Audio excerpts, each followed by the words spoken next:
kan dia lagi sakit, ya sudah dibuang saja dia ke luar negeri, ya kan, ke Refly Harun yang notabene adalah seorang ahli hukum tata negara, yang katanya gelar doktoralnya seorang profesor, yang titelnya S-nya sampai bertumpuk-tumpuk.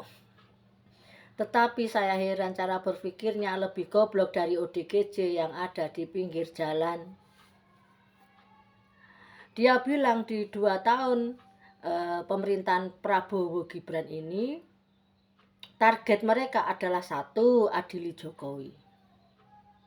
Tapi kemudian si Refly sendiri mengatakan kalau lewat isu korupsi jelas nanti kasus korupsi ini tidak akan berjalan karena nanti akan dibebaskan karena korupsinya tidak akan bisa dibuktikan. Nah, dia sendiri kan tahu kalau Pak Jokowi tidak bisa diserang atau dijatuhkan lewat kasus korupsi karena Pak Jokowi tidak pernah melakukan tindakan-tindakan yang melanggar hukum, apalagi korupsi untuk diri sendiri atau keluarganya bahkan.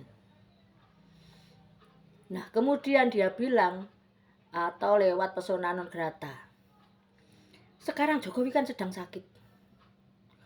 Sudah saatnya dibuang ke luar negeri. Hei, apa enggak keliru? Apa enggak salah dengar saya? Apa urgensinya seorang Jokowi harus dibuang ke luar negeri? Negara ini maju karena seorang Jokowi, bukan karena seorang Refly Harun.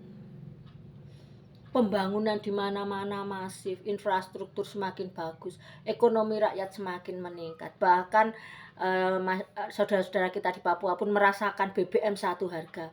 Apa itu karena seorang Refly? Tidak. Itu semua karena kinerja dari seorang Jokowi. Lalu kenapa harus membuang Jokowi ke luar negeri? Justru seorang Refly Harun, kalau perlu Rismon, Roy Panci, Tifa, kemudian cecunguk-cecunguk para pembenci Pak Jokowi termasuk pengikutnya, itu yang harus dibuang. Tidak perlu ke luar negeri nanti ngabis-ngabisin biaya. Cukup dibuang ke tengah laut biar dikrikiti ikan teri.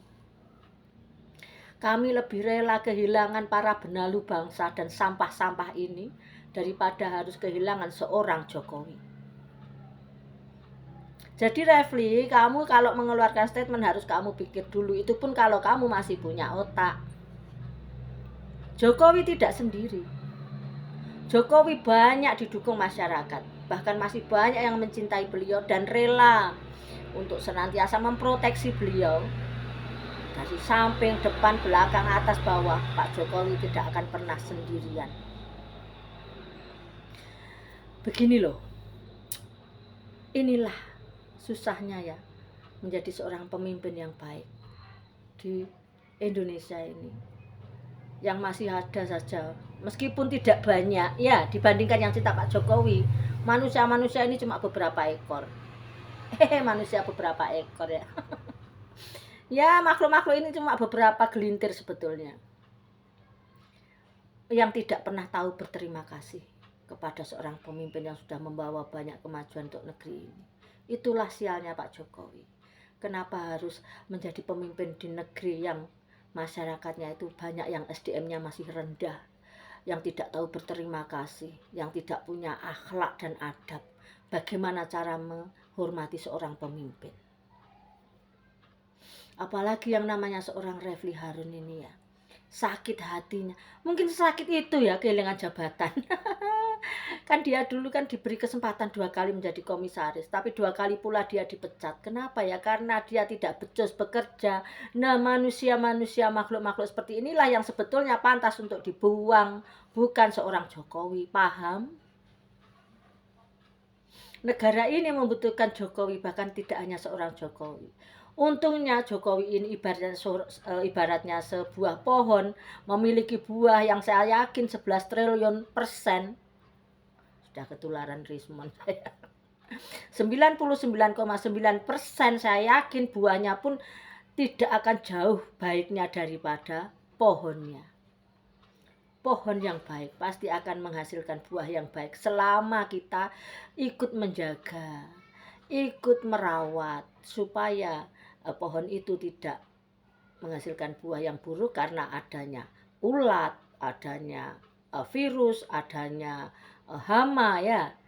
Kita sebagai pendukung Pak Jokowi harus menjaga supaya apa? Supaya anak keturunan Pak Jokowi juga tetap baik dan akhirnya meneruskan cita-cita bapaknya untuk membawa bangsa ini ke arah yang lebih baik. Jadi kita harus memerangi manusia-manusia, makhluk-makhluk asing, makhluk-makhluk alien semacam Refli Harun, Roy Panji, Tifal, Rismon yang cuma menjadi sampah dan benalu bangsa, termasuk para pendukungnya. Kalau kalian tidak ingin dilibas oleh kemajuan zaman yang sekarang ini kan sudah mau dibawa arahnya ke sana, menuju Indonesia emas. Makanya kalian harus kembali bertobat, sadar. Bukannya malah membuat gaduh ricuh sehingga negara ini tidak akan bisa maju. Paham? Saya yakin ya kaum-kaum terjal, kaum-kaum keledung yang selalu mengeluh hidup makin susah. Nah, kalau hidup kalian makin susah, justru kalian harus mendukung orang pintar, orang baik semacam Pak Jokowi dan anak-anaknya. Dalam hal ini Mas Gibran kan sekarang sedang menjadi wapres, supaya pekerjaan untuk membawa kalian ke arah yang lebih baik itu makin mudah. Kalau kalian tidak bisa membantu, setidaknya kalian diam, jangan membuat gaduh. Oke? Salam waras.